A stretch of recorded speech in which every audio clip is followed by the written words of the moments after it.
All right, we're going to go ahead and get started. And like I said, just go ahead and enter your name in there. Melissa, thank you for being the first one to sign in. I appreciate that very much. I'm going to hide the names anyway, so don't worry about that once we get the session in. So if you haven't already, go ahead and log in at the bravozone.us. Play along.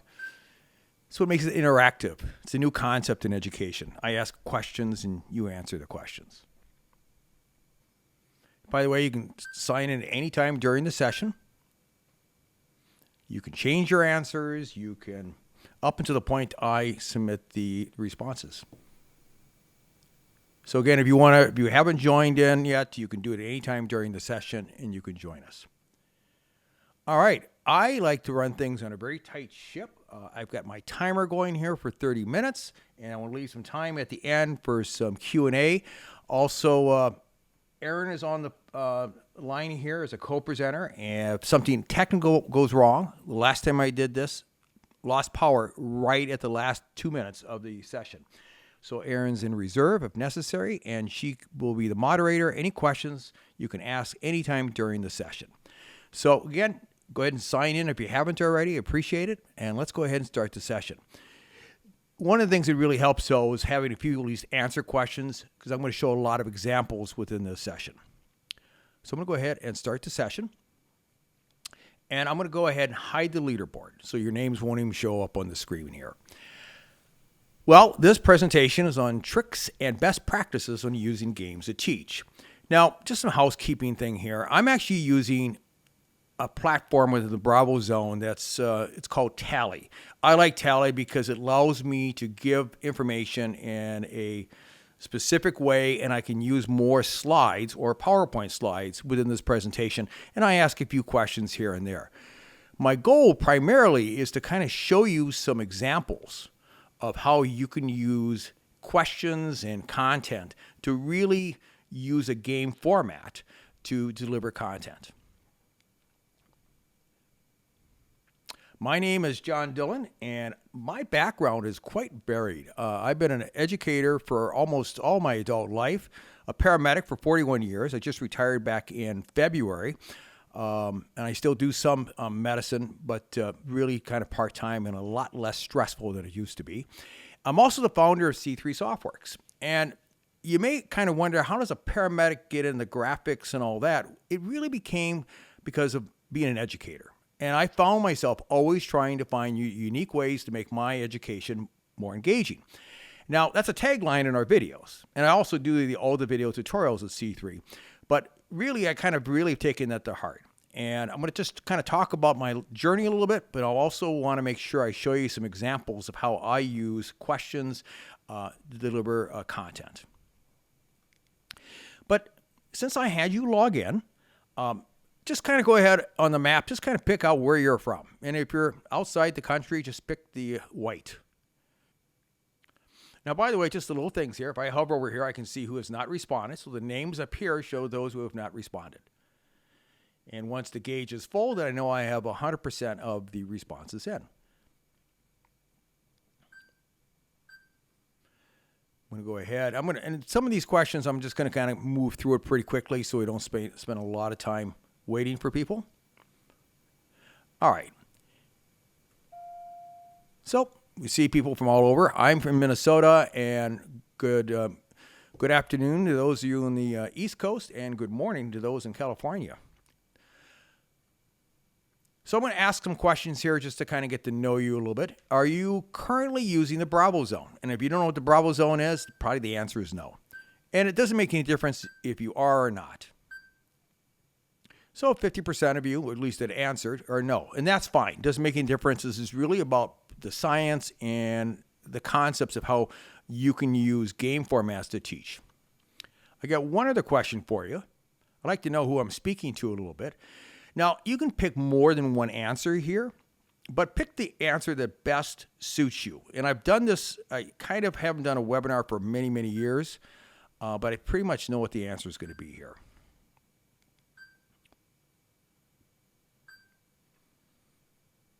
And again, if you haven't logged in, you can do that at any time too. You can still join us.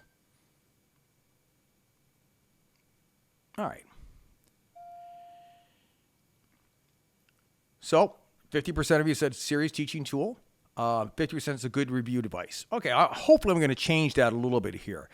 The one thing I find when I do these webinars, when I used to do conferences, I'm kind of speaking to the choir. But every once in a while, I'd get people coming in that just did not believe games were a good way to teach. Though I haven't seen that in this webinar and the webinar I just did last month. So that's good. But I've actually talked to groups that really did not see games as a good teaching tool. And one of the things I always like to point out is a lot of times, sometimes people that use games as a teaching tool sometimes perpetuate some of these negative things that people see games as not good educational tools. So I want to talk about some things to try to avoid. And a lot of us, sometimes we think because it contains content, therefore it's educational. And I want to kind of blow that, I want to really explore that myth a little bit.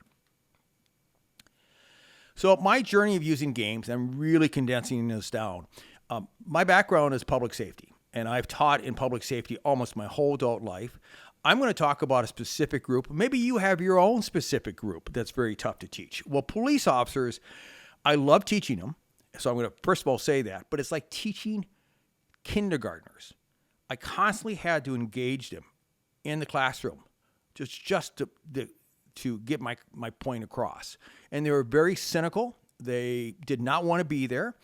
So I had to find ways to make my training more engaging. And I did that in a variety of different ways. Case studies, using games, different things like that. But make no mistake about it, I had a very clear objective I needed to accomplish.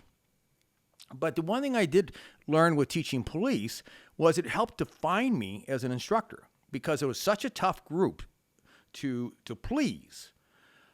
Give you an example. If they didn't like the training, you'd hear about it.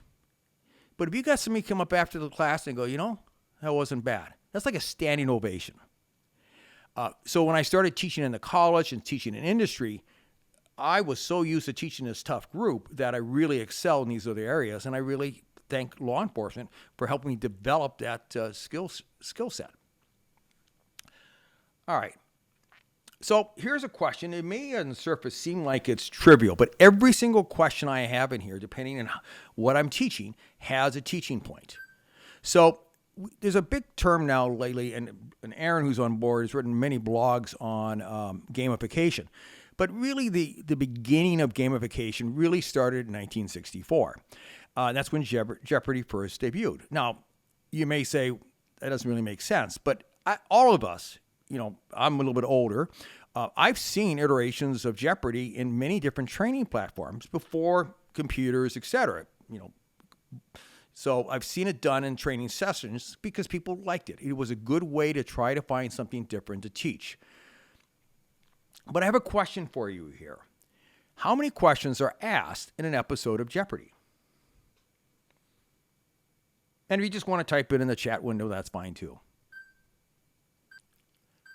And you can change your answer up to the point that I hit this little arrow here. All right, so we got majority between 51 and 61.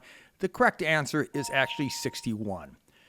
Now, the reference to this is that's 61 questions delivered in a television episode in 18.8 seconds.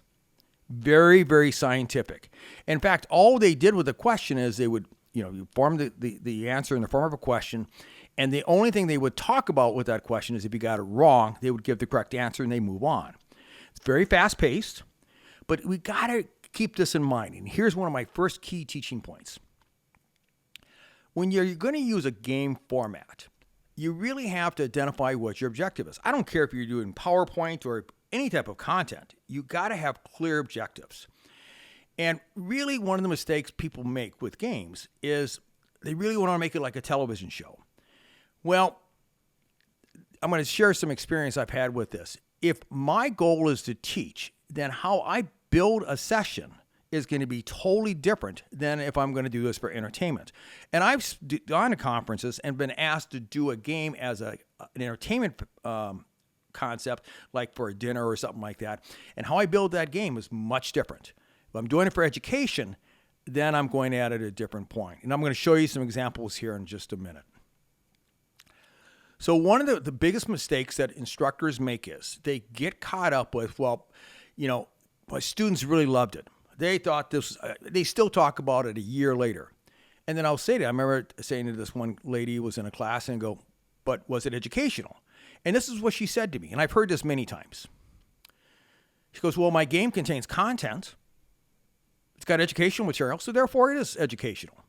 Well, I'm just going to say, how many of us have seen PowerPoint presentations that contain lots of facts, charts, and information, and you didn't learn a thing from it? All of us have seen it, and probably still see it to this day. It's not the tool. The tool's not the problem. PowerPoint's a tool. Games are a tool. It's how you use that tool. And we have to be aware of the elephant in the room. You know, look, when I taught at the college level, if I cut class short 2 hours, I guarantee the students would love it. But I'm not meeting my objectives. So you can't always judge the success of a training program because the students loved it. You have to really look at, are you achieving your goals? So I'm not going to spend a lot of time on this, but here's one thing I want you to take away. When I first started using games, and I remember back in the early 2000s when we had the first iteration of what is now the Bravo Zone, I tested it at our public safety department. I had 80 people in the class, many people that had never sat through this particular dry subject before, and we got done with it. It was a bona fide hit. Everybody thought it was they had such low expectations of the training, and I knocked it out of the park. But I really wanted to find out, did I meet my objective?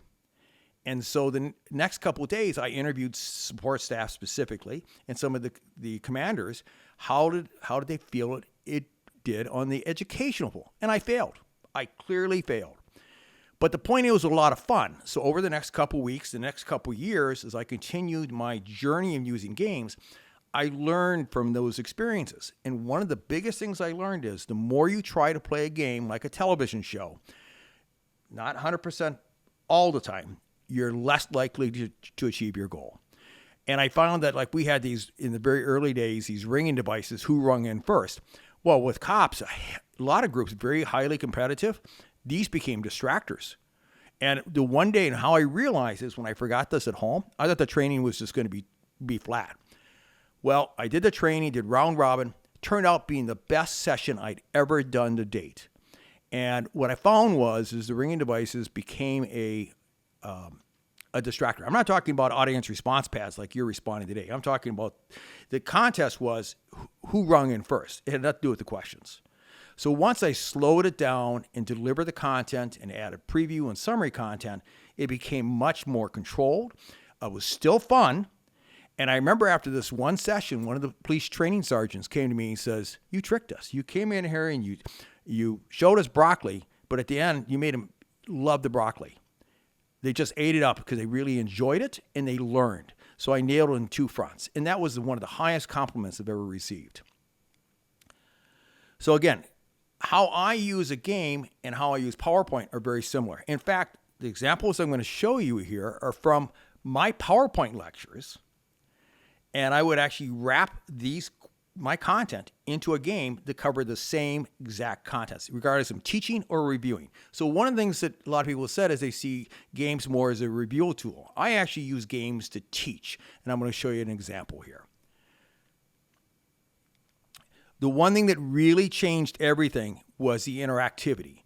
Knowing what the audience knows or how my students answer became a game changer. And I love wrong answers, and I'm going to show you some examples here too. So here is my first example. So I use preview and summary content to bookmark my questions. So I'm going beyond the question. The question and the answer, and a lot of times the answers are bullet points, and I'm going to show you what I'm talking about here. So here's a slide, and I remember back in 1990, OSHA came up with the 1910-10-30 rule that required all employees to teach any employee that comes in contact with blood or other potentially infectious material, they have this training annual basis. Well, we didn't have YouTube back then. We didn't have all these resources. So people like me had to become subject experts. So I became a subject expert. And I literally did the PowerPoint for many, many years. Then I converted it to a game format, and I never went back to my PowerPoint. But I covered all the same key points using a game format that I used to do my PowerPoint. And I'm going to show you some techniques. So I'm going to teach you this. I'm not going to spend a lot of time on it. So for my audience, I would say tuberculosis is a bacterial disease, and it's spread and it's airborne. So if you're in an enclosed space for an extended period of time, you increase your risk of becoming infected. You're not going to get this from surfaces. It's airborne. Now, with that little information, I'm going to ask you to answer a question here. Go ahead. When transporting a symptomatic TB patient, so let's say you're in the back of the ambulance or in a squad car, you got a person that's got TB, and they're coughing and hacking, go ahead and pick the best answer. I'm going to go there's a second there, and then I'm going to go ahead and move on. All right, thank you. Now, here's a point I want to make. I'm going to just go ahead and show the answer. So now I see how the audience responded. Now, every single answer here is a bullet point. You may not realize that. This isn't just, here's the question, here's the answer, and I move on. This is not the television show. Every point here is a teaching point. Now, this first answer may seem silly, and trust me, a lot of the groups I taught would pick this, but it had a key teaching point. So I say, okay, placing a sheet over the patient's head is probably not something you want to do. However, what can you do to help that's similar to this? And we talk about discussions, have them wear a surgical mask. We're all familiar with that with COVID now. Or, probably not an N95 mask or the particular mask if they can't tolerate it. Spraying the area with disinfectant. Again, it's an airborne thing. That's something you're going to do, but it's not your priority. Your key thing to protect yourself is open vents and windows. So therefore, all of the above would not be correct. So open vents and windows is your priority, is to disperse the air. Our goal is not to kill the bacteria or tuberculosis. It is to disperse it. And then I would have a summary slide, and I would recap those points. So again, even if they've never had the content before, and here's another example of this, I will use these preview slides to set up a question and then go beyond the question and the answer. So here's a call, and I'm going to come back to the slide here in a second. So this is an actual call I was on, and I took this right from my PowerPoint lecture on diabetes. So I had a presentation on understanding diabetes as a disease. It was really geared towards first responders. So here's our scenario. But here's my question I want to ask, and I love wrong answers. So diabetes is a disease that causes what? Diabetes is a disease that causes what? Now, if you're in healthcare, you may see this as an overly simplistic question, but it had a very specific purpose. Now, if I'm creating a game to review for a test, I may write these questions are going to be written totally different. These are questions written for a lecture. Now look at this. We got a split between high blood sugar and low blood sugar. I love wrong answers. And the reason I love wrong answers is it tells me what my audience knows. And now, in fact, I hope that people pick either obesity or low blood sugar, because low blood sugar is not. Diabetes is a disease, does not cause low blood sugar. But we think that because we always hear about diabetic emergencies, give them sugar. And as a paramedic, when I get a diabetic emergency, 90% of the time is low blood sugar. But here's what I want you to understand. And this is the point I make with the questions. So I ask another question. Here's my scenario then. We had the 56-year-old female having a diabetic reaction at work. She thinks her blood sugar is low. She's having orange juice and powdered donuts. She's got a history of diabetes in the family. And she says she's not taking any medications whatsoever. Not prescribed any medication, and she's not taking medication. So my question to you is, and I'm asking you to put yourself in my shoes. So what do you think my red flag was? My partner and I had the red flag right off the bat. What do you think our red flag was? And again, it's not about you knowing the answer. It's about using this as a teaching point. And remember, a wrong answer is a great way for them to remember my teaching point. So we got 13%. She's not been diagnosed as diabetic. Well, actually, if she's, diabetes is hereditary, and she could be an undiagnosed diabetic. I've had undiagnosed diabetics in the field. The answer really is she is not on any medications. That was the red flag, because diabetes as a disease, if she developed diabetes, let's say she's correct, let's give her the benefit of the doubt here, that she in fact developed diabetes. We did check her glucose 2 level. We knew her blood sugar wasn't low. But the problem is, if she did develop diabetes, her blood sugar would be high, not low. It's the medications that cause the low blood sugar. So that's what I want to really kind of talk about. And by the way, people can, especially people that have a history of diabetes, they can sometimes feel that the blood sugar is getting low, being lightheaded, confused, etc. But I emphasize it's the medications that diabetics take that typically will affect their blood sugar. Yes, there are some medical conditions that will cause low blood sugar, but as it's related to diabetes, it's all about the medications. Insulin is probably the biggest culprit, but oral medications can cause a drop in blood sugar. As a paramedic, I saw more people with insulin-related medications. They took too much insulin or didn't eat enough, and their blood sugar dropped. Again, just some examples of how you use questions. I'm just going to talk about true-false questions, and this is something I learned with using audience response pads. So I'm going to ask you what seems to be this is kind of more of a fun question. But Goofy was originally named Dippy Dog. True or false? Just go ahead, take your best answer. I was out at Anaheim, California doing a conference on using games to teach, and I went to Disney World while I was out there. So I came up with this question. I was actually doing a session on using audience response pads. All right, let's see what the answers are. Well, we have 25% said false, 63% true. Well, the problem with true-false answers is people are guessing. They're going, well, is this going to be true? Is it going to be false? So I'm going to ask the question again. I'm not going to tell you the correct answer here in a different way. I want to know what my audience truly knows. So Goofy was originally named Dippy Dog. By the way, you can look at all these notes in the chat window and the document that Aaron put in there. You could actually take a look at these questions again. So I'm going through it kind of quickly here. So now we see kind of where people are at. We have the majority of people kind of in the low confidence. So it tells me people really don't know the answer. And the correct answer is true. I got 6-7 minutes left here. So I like to use what appears to be trivia questions to deliver my content. So here's a good example of that on the surface may not seem to be relevant to infectious diseases today, but it really is. So Mary Mallon became infamous for the spread of what disease? All right. And let's go ahead and close out there. And no surprise, majority of you said typhoid, and you would be correct. So what's the point of this question? Well, I actually like to talk about typhoid versus hepatitis. Now, we don't really see typhoid too much in the U.S., but typhoid is still prevalent around the world. But both hepatitis and typhoid have a lot of similarities. They both shed through the GI system.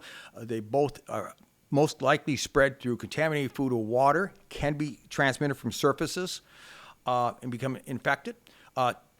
The big thing here is you can't rely on, when we first started teaching in 1990 infectious diseases, we really had to emphasize you cannot rely, is the patient sick or not sick or diagnosed with a problem? You can't use that. That's why in healthcare, well, in medicine generally, we had to take a state of paranoia. We had to just assume everybody was infectious until proven otherwise. And Mary became really infamous because she absolutely refused to believe that she was causing people to be sick. And there's a whole story, and if you ever get a chance, you want to just learn more about her. There's things about class wars, the whole works. It was very fascinating with her. But I would just kind of talk about the differences, talk about hand washing. The point I would make here is, look, even if you're not having patient contact, if you're in their domicile and you're touching surfaces, it's highly likely if she's in an infectious state, or he, like a doorknob, can actually transmit that infection. So it's just kind of making people aware of things. And I have a whole talk track around this. But again, this is the same stuff I talked about in my lecture when I just used PowerPoint. So again, trivia to me is something, especially if I'm doing this every year for a group, I will go ahead and use a trivia question as really kind of just like a video or an image as a springboard to what my key point is. So we got a few minutes left here. How was diabetes diagnosed back in the 1700s? Now, this is part of my diabetic lecture, so I want people to walk away with a very specific knowledge base. And remember, half of you picked the wrong answer. So by the time I get done with these slides, wrong answers become really great teaching points.